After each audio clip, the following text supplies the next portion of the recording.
रमज़ानुल मुबारक का महीना आप सभी को मुबारक हो। इस भीषण गर्मी के महीने में, तपती हुई गर्मी के महीने में रोज़ेदार रोज़ा रह रहा है और अच्छे से रमज़ानुल मुबारक के महीने को, जो साल भर में एक बार आता है, उसको बखूबी बिता रहा है। हमारे यहाँ यानी कि मुसलमानों में रमज़ान का महीना साल भर में यानी कि 12 महीने में सबसे अजीम महीना होता है, सबसे अच्छा महीना होता है। रमज़ानुल मुबारक ये ऐसा महीना है जिसमें मुसलमानों की कड़ी परीक्षा होती है। रमज़ानुल मुबारक सबसे बड़ा जिहाद का महीना है। जिहाद के कहने का मतलब यहाँ पर अपने नफ्स पर कंट्रोल करना, यानी कि अपनी इंद्रियों पर कंट्रोल करना। रमज़ानुल मुबारक के महीने का मतलब अपने बुरी चीज़ों से दूर रहना, हाथों पर कंट्रोल करना, आँखों पर कंट्रोल करना, आँखों से बुरी चीज़ें नहीं देखना, हाथों से बुरे काम नहीं करना, यानी कि और ये इसमें भूखे रहते हुए पेट पर कंट्रोल करना, किसी के साथ बेईमानी ना करना। रमज़ानुल मुबारक का महीना यहाँ तक कि जैसा कि मैंने कहा अभी, नफ्स पर कंट्रोल करना यानी कि इंद्रियों पर कंट्रोल करना। रमज़ानुल मुबारक का महीना परहेजगारी का महीना है। रमज़ानुल मुबारक का महीना बुराई से दूर रहने का महीना है। रमज़ानुल मुबारक का महीना बुराई की तरफ बढ़ने से रोकता है। यही है सबसे बड़ा जिहाद। रमज़ानुल मुबारक का महीना गरीबों की मदद करने के लिए कहता है। रमज़ानुल मुबारक का महीना परेशान हाल लोगों की मदद करने के लिए कहता है। रोज़े से जिस्मानी फ़ायदे होते हैं, बीमारियां दूर हो जाती हैं।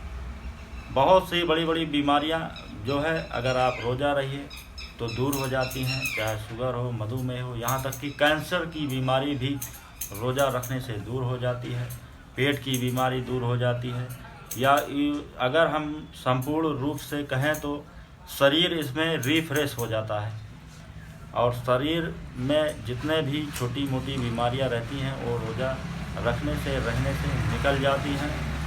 भूखे रहने से पेट को जब जैसे कि अभी पेट बड़ा हुआ है, पेट में चर्बी है, आप 1 महीना लगातार कंटिन्यू आप रोज़ा रह जाइए, आपके पेट की चर्बी, आपके पेट में जितनी भी बीमारियां रहेंगी वो सभी दूर हो जाएंगी और आपका शरीर स्वस्थ हो जाएगा। यानी कि यूँ समझ लीजिए कि पूरी तरह कसरत से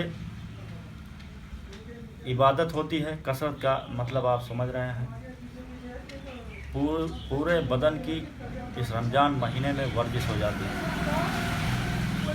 अगर आपका पेट बढ़ा हुआ है तो इस रमज़ान महीने में 1 महीना भूखे रहने से पेट तो कम हो ही जाएगा, आपका शरीर भी फिट हो जाएगा।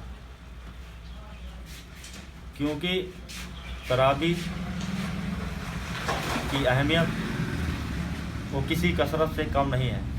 आपको वर्जिश करने की ज़रूरत नहीं पड़ेगी। अगर आप 1 महीना रोज़ा है और 5 वक्त की नमाज के साथ तरावीह भी अदा कर रहे हैं। तरावीह 20 रकात की होती है और अदा करते वक्त बहुत ही मज़ा आता है। हम अभी बैठे हुए हैं अयान हौजरी सेंटर, जो हमारे गांव की छोटी सी दुकान है कपड़े की, और हमारे साथ प्रकाश नेता चाचा बैठे हुए हैं और रमज़ान का महीना चल रहा है। तो प्रकाश नेता चाचा, रमज़ान के महीने में क्या कहना चाहेंगे? रमज़ान का महीना इबादत करने का एक अच्छा और पाक महीना है। नेक दिल से रमज़ान सारे मुस्लिम भाइयों को रोज़ा रहना चाहिए और नेक नीति से जो एक कायदा कानून बना है इस्लाम धर्म का, उसके तहत गरीबों की मदद करना चाहिए और क्या नाम और बताए हुए ईश्वर के बताए हुए रास्ते पे चलना चाहिए, नेक नीति से रहना चाहिए, ईमान पे कायम रहना चाहिए। और ईमान पे जब कायम रहेंगे तभी इस मुल्क का और देश का कल्याण। बहुत बहुत बहुत अच्छा चाचा। ये थे हमारे प्रकाश चाचा जो रमज़ान की फजीलत और रमज़ान की मुबारकबाद अपने शब्दों में दे रहे थे। और यही हमारे हिंदुस्तान की पहचान है, यही हमारे देश की एकजहती है, एकता है, गंगा जमनी तहजीब है, जो हमारे देश की दुनिया में मिसाल बनती है। आप लोग इसी तरह एक दूसरे से मोहब्बत करिए, भाईचारा बनाए रखिए।